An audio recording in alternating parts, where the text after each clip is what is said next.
My name is Lieutenant Officer McIntosh, and I am the director and founder of Outlast Film Camp. I am super excited to be launching our fundraiser for our 5th year working with the students from Pine Ridge Reservation in South Dakota. How did Outlast get started?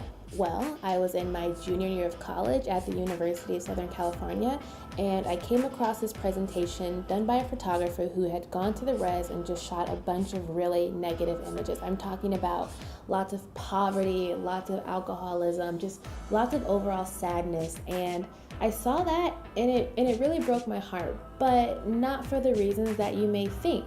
As a Black woman in America, I am way too familiar with what it's like for someone else to come into my community and just broadcast the most negative things that they could find.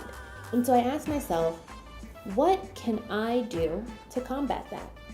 And I decided that I wanted to create an organization that acted as an alliance between historically oppressed groups. We came together to push back on these negative images and to reclaim our stories and tell our stories the way that we want them to be seen. So I called up some women who were attending USC's film program with me at the time, and I was like, hey, I've got this idea.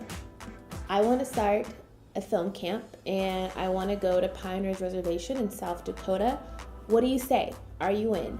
And thankfully, they all said yes. So, in the course of 3 months, we raised just enough money to be able to hold our first camp. And years later, Outlast is still growing and we are still creating. Over the past 4 summers, our students have made documentaries, short films, and most recently, a music video for Lakota rapper Frank Wong, which was featured in Teen Vogue in honor of Indigenous Peoples Day.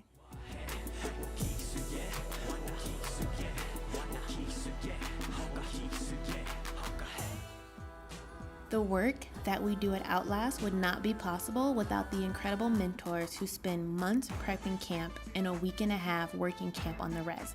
Combined, we are professional writers, filmmakers, actors, producers, and business owners. And all of us work on camp on a completely volunteer basis. Every dollar that you donate to camp goes directly to camp logistics. And while Outlast has grown so much over the years, one thing remains the same. We rely on crowdfunding and fundraisers to support our mission. It takes so many people from all over the country and sometimes all over the world for us to be able to pull this camp off each year. When you donate to camp, you are doing so much more than just supporting the filmmaking process. You are uplifting and encouraging the next generation of leaders. You are helping us give the tools to Indigenous and minority students so that they can reclaim their voices and tell their stories the way they want those stories told.